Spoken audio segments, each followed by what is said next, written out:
नमस्कार. उद्या विजयादशमी. विजयादशमी म्हणजे नवरात्रीचा शेवटचा दिवस. त्या दिवशी रामानं रावणाला ठार मारलं. कुंभकर्ण मारला गेला. इंद्रजितही मारला गेला. अखेर रावणानं उरलेल्या राक्षसेनाला एकत्र केलं आणि त्यांना आज्ञा केली, जा रामसेनेवर तुटून पडा आणि त्यांचा नायनाट करा. त्याप्रमाणे रावण सेना मिळत्या शस्त्रांनिशी वानर सेनेवर तुटून पडली. इकडे वानर सेना सुद्धा तयार होते. दगड धोंडे, खड्ग, गदा, मेंढ्याची शस्त्रे घेऊन सज्ज होऊन दोन्ही सैन्यांना तुंब युद्ध सुरू झालं. श्रीरामानं आपलं अस्त्र सामर्थ्य बाणाला लावलं. श्रीरामाचा बाणांचा वर्षाव इतका जलद होता की तो भात्यातून बाण काढतो केव्हा, धनुष्याला झुंजतो केव्हा आणि बाणाला बाण सोडतो केव्हाही कळत नव्हतं.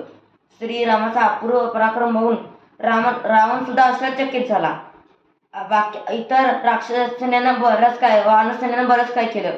ते सरावाला पळू लागले. सेनेचा खूप नाश झाला. तेव्हा मात्र रावण दिव्य रथात बसून पुढे आला. त्याचा प्रताप आगाध होता. त्याने सोडलेल्या असंख्य बाणांनी सूर्यही झाकाळून गेला. सगळीकडे अंधार पसरला. वानर सेनेने पराक्रमाची शर्थ केली आणि तेवढ्यातच रावण आणि लक्ष्मण समोरासमोर आला. लक्ष्मणाने रावणाची फार फजिती केली.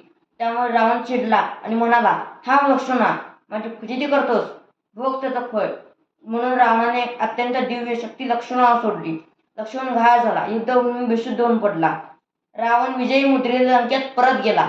दुसऱ्या दिवशी रावण आणखीन दिवसाने चालून आला. राम आणि रावण यांचं घनघोर युद्ध सुरू झालं. ते युद्ध म्हणजे मोठं प्रलय होत होतं. ते दबंग युद्ध पाहायला आकाशात देवगंधर्वांनी नुसती गर्दीच केली होती. उरलेली राक्षस सेना आणि वानर सेना स्तब्ध झाली. त्या दोघांची शस्त्रास्त्र कला त्यावेळी रणांगणावर मूर्तिमंत प्रकट झाली.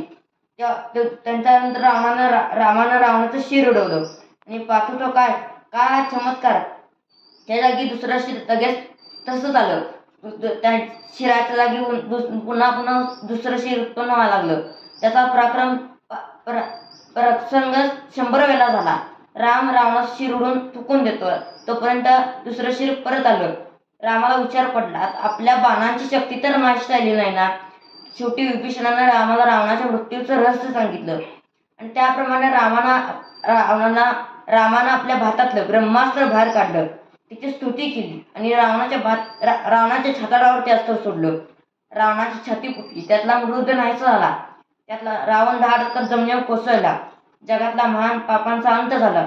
राम सेनेने श्रीरामाचा जयघोष केला. राम विजयाच्या जयघोषाने सारं त्रिकोण दमदमून गेलं. जय श्रीराम, जय श्रीराम.